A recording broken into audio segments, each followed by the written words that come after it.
Hi అండి, నమస్తే. ఇప్పుడు మీ ఇద్దరి మధ్య ఆ ఒక్క అద్భుతమైన రహస్యాన్ని గురించి చాలా రొమాంటిక్గా, చాలా ఎనర్జెటిక్గా, చాలా హాట్గా చెప్పబోతున్నాను. రెడీనా? పెళ్ళయి కొన్నేళ్లైనా, పిల్లలు పుట్టినా చాలామంది జంటలు ఇప్పుడు ఒక్కటే అంటున్నారు, మాకు సెక్స్ కోరికలు లేవండి, ఏమీ ఫీలింగ్ రావట్లేదు. అరే బంగారం, ఇది చాలా సహజం. కాని దీన్ని మనం ఎందుకు ఇంట్లోనే మళ్ళీ రీక్రియేట్ చేసుకోకూడదు? మీ ఇద్దరి మధ్య ఆ మాయ ఒక్కసారి తిరిగి రావచ్చు కదా. నా మాట వినండి, ఇది మీ చేతుల్లోనే ఉంది. ఇద్దరూ కలిసి ఒక చిన్న బాత్రూంలో గోరువెచ్చని నీళ్ల కింద నీళ్లు మీ శరీరాల మీద పడుతుంటే మీ ఒకరిపై ఒకరు సోప్ రాసుకుంటూ ఆ టచ్, ఆ స్మెల్, ఆ ఐ కాంటాక్ట్ ఒక్కసారి ట్రై చేయండి. మీ శరీరం లోపల ఏదో మంట మొదలవుతుంది, గ్యారంటీ. ఇద్దరూ కలిసి బయటికి వెళ్ళండి, ఎక్కడికైనా. ఒక కూల్ కెఫే, ఒక రొమాంటిక్ డ్రైవ్, లేదా జస్ట్ ఇద్దరూ హ్యాండ్ ఇన్ హ్యాండ్ నడవండి. మీ ఒకరినొకరు తాకుతూ, ఒకరి కళ్ళల్లో ఒకరు చూసుకుంటూ ఆ క్షణంలోనే మీ శరీరం ఆటోమేటిక్గా రియాక్ట్ అవుతుంది. ఇంకో సీక్రెట్ చెప్తాను. చాలామంది భర్తలు కంప్లైంట్ చేస్తారు, నా భార్య నాకు కోఆపరేట్ చేయట్లేదు, నా ఇష్టమైన పొజిషన్లో ఒప్పుకోవట్లేదు అని. అరే హీరో, ఆ మాట బయటవాళ్లతో చెప్పకుండా నీ భార్యతోనే ఎందుకు చెప్పట్లేదు?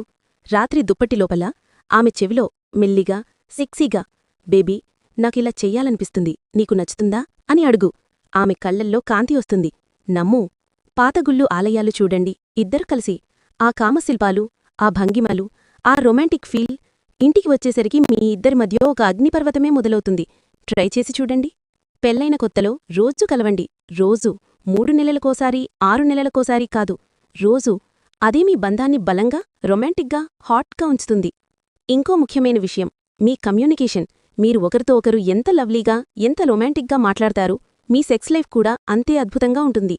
కొత్తగా పెళ్లైన జంటలకి నా సలహా, మొదటి 2 ఏళ్లు తల్లిదండ్రులు జోక్యం చేసుకోకండి. వాళ్ళని ఒకరినొకరు అర్థం చేసుకునేలా వదిలేయండి. వాళ్లు పెద్దవాళ్లే, గొడవలు వచ్చినా సర్దుకుంటారు. ఇంకో సీక్రెట్, భార్యలు భయపడతారు. ఇలా అడిగితే ఏమనుకుంటాడో, ఎక్స్పీరియన్స్ ఉందా అని అనుకుంటాడేమో అని.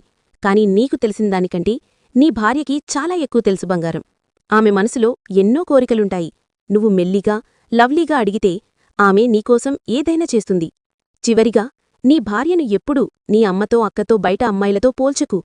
వాళ్ళు ఎంత అందంగా ఉన్నారు, నువ్వు ఎందుకిలా లేవు అని అనకు.